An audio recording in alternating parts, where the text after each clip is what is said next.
Hi everyone, this is Tanya from Flying Dog Studio. Thank you for joining me. In this video, we're going to take a look at the Windsor & Newton Professional Watercolor. This is their Field Pocket set. And I have purchased this to replace a Windsor & Newton pan set that I already had. This one has a 14-piece set. We're going to take a look and compare the two. And there is the one that I did own. You can see they're about the same size. And there are things about each that I like and things about each that I do not like. And the main reason that I switched were these two colors. And you had the cadmium yellow and the cadmium red, and I really wanted to get rid of those. Also, I had a green that I did not use in the set. And then I also had a white, which I did use, so that was kind of sad I didn't have that one. But we're going to take a look at all the colors and talk about that in depth. So you can see the box here, and it lists on the back the colors that they have. And I actually purchased this from Michael's online. If you are in the US, you probably know what that is. It came from their marketplace, and I was kind of surprised because when I received it, it was shipped from Dick Blick. So if you again order anything from in the US, especially if you're an art teacher, I know a lot of art teachers that use Dick Blick, then you will know what I'm talking about. But it actually came from Dick Blick. And this is the sheet that comes inside that lists all of their colors that they have, not just the pan colors on here, but it lists the colors from Windsor & Newton. And Windsor & Newton is a very wonderful, I think, watercolor choice. So you see the box here, and it has the little ring on the back because this can be used again as a field set. If you're out painting plein air, then you have this little ring on the back to kind of hold it, to use as like your palette. And I can see some pros and cons on that, and we will discuss all of those once we get started. Now it is stiff opening it up, and I will tell you, if you don't know already, haven't seen my other videos, then you will know that I have arthritis, so this is kind of difficult for me. You can see the brush that comes out the top. It just folds open once you take that top off. Now that top is also going to be your water container, and I'll show you how that fits on the side in a bit. So what I'm pulling back are the little built-in palettes, and you have two, and honestly, if you want to use, I'll back this up here so you can see a little bit better. If you want to use that one over on the right-hand side, that is the little water container. If you want to use that for a palette, you could do that as well. This is the sponge that comes with it, which is good for making textures, or you can wipe your brush, or, I mean, it has all sorts of uses. You have the little travel brush that comes with it, and that's probably about a size 2 round. I'm not certain, but I hardly ever use that with the set. I always have my own brushes. This set had it as well. It's the same brush, the same little travel brush that's in there, and as you can see, the cap is on it because I never use that brush, but I like to keep my set together, so I will keep that in the set. Now this is the little water container that comes with it, and it's a bit tough to pop that lid off. I have quite a bit of trouble, and again, it's new. I had never opened it, so I thought, well, maybe because it's just new and I give it a shot here, I get kind of frustrated and come back, and I got that thing open. As you can see, the stopper is kind of long, and I think that's why it was hard for me to open. So I got it open once, and I'm going to try it again, and again, it's very stiff and hard to open, but you know, I think that's good. I did not fill it with water, but I'm thinking that's probably a positive thing on that cap because I'm sure it keeps it from leaking out. So you do have to have some length on that cap to get it down in there to keep it from leaking, but that is there. And as far as the colors go, again, I do have the Windsor Lemon, and that is going to replace the yellow that I had in my other set. I now have the cadmium-free yellow and the cadmium-free red. I still have that wonderful crimson color right under the cadmium-free red, the alizarin crimson. And we now have a French ultramarine blue and a Windsor blue, which I did not have in the other set. I still have the sap green and the yellow ochre and the burnt umber and the burnt sienna, but I now have Payne's gray and ivory black, which I'm not a person that likes to use black. So I'm not sure how much use this is going to get, but I mean, it may. We're going to see. I'm going to give it a shot. But I do not have that green, and right now, off the top of my head, I can't remember the green from that old set that I didn't use. I always use sap green. I love sap green. But I do have those two cadmium-free colors, so I was happy about that. Now, my old set is not going to go to waste. And again, I did not have the white. Instead, they gave me the ivory black. And that old set's not going to go to waste. I do have a former student that said she would like to have it, so I'm going to pass that along to her, and I'm happy to do so. So we'll take a look at the set here. It folds up, and you do have, as I said previously, that little ring on the back, so you can hold it just like that as a palette. And once you put your little cup on the end, it just slides right down. It fit in there very snugly. So I think that would be really good for painting on the go. And you do have the palettes on the side. And again, you could use that little water container on the side as a palette if you wanted to.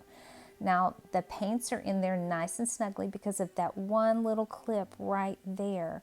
You can pop that open just like that, and that slides up, and you can slide those right out, and the little lip on the edge of that on either side of that center thing that you're pulling up, that is going to keep your other paints in place. So that is a cool thing. I really liked that. Okay, all the colors are open. We're ready to go.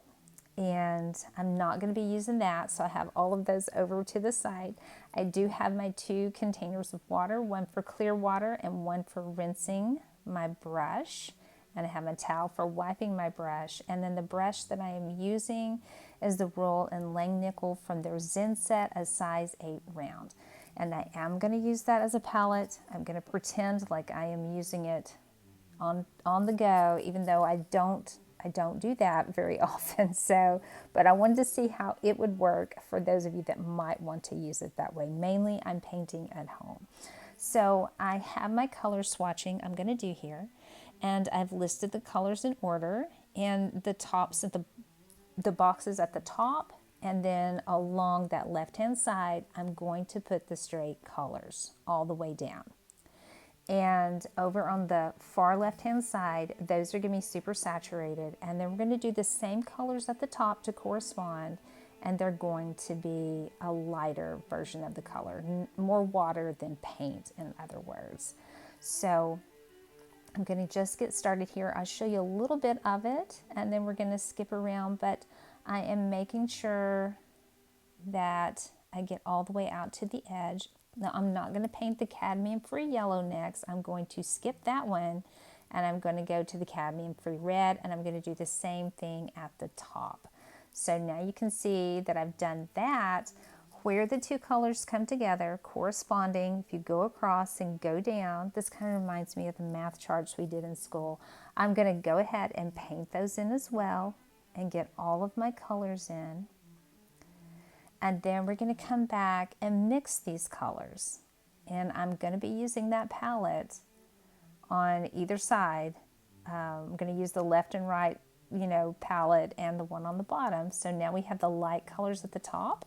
And you can see how diagonally, down that center there, diagonally, I have the dark on one side, super saturated on one side, and then lighter on the other side, because I kind of like to know how those are going to mix and how they're going to look on the paper before I get started. And that's really the whole purpose for doing one of these color charts. If you have some colors you haven't used before, like for me, the black, I don't normally use the black or the Payne's gray, and I've not used the cadmium-free yellow or the cadmium-free red. They are a bit different than the cadmium yellow and red. So this gives me an opportunity to see how these are going to mix ahead of time. So you can think of it as planning out your color palette ahead of time. So that's what this is going to do. So I'm going to let you just watch me paint on this, and then we'll come back and talk about it again throughout the video.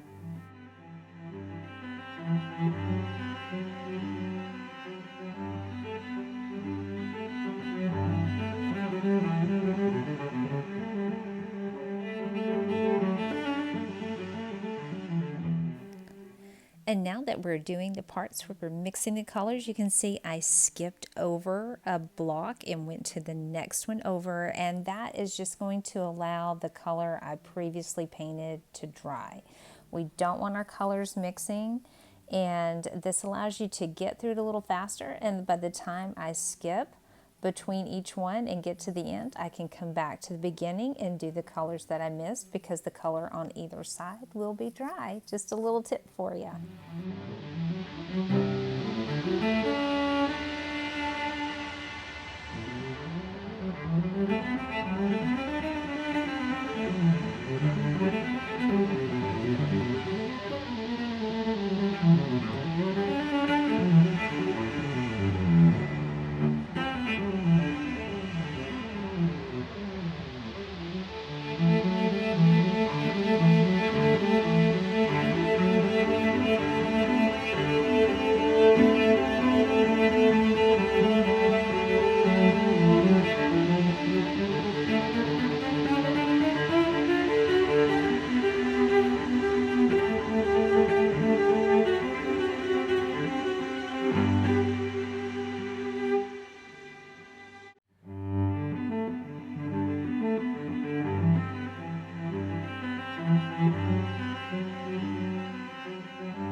All right, I finished that, and I'll have to say that did take quite a while to finish. So what you saw was a condensed version, but as you can see, I do have the light color on the top and the more saturated on the bottom, and overall, I really like these colors, except for French ultramarine blue.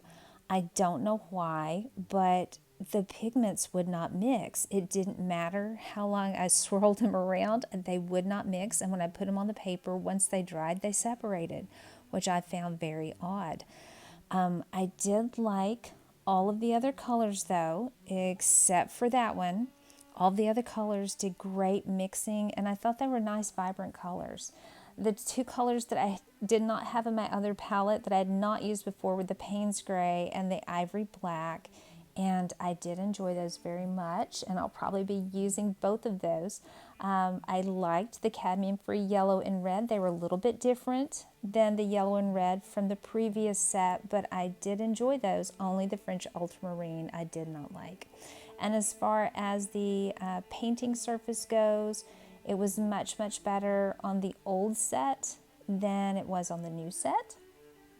And I think the reason for that was because that new set, you can see while they're the same size as far as painting area goes, those little flaps would actually come up. They wouldn't lay flat and the paint rolled off of it. So as you can see, I had to midway get out my regular palette and just start mixing the colors up on there. So I think I made it to about Windsor blue and I said, forget it. I'm not going to use this anymore. So I would not recommend this palette for painting on the go. Take a palette with you to paint on. But the colors are great. And overall, I like the new set. I really do. So don't hesitate to purchase it. So thanks so much for joining me. If you have any questions, please put those below. And I'll see you on the next one.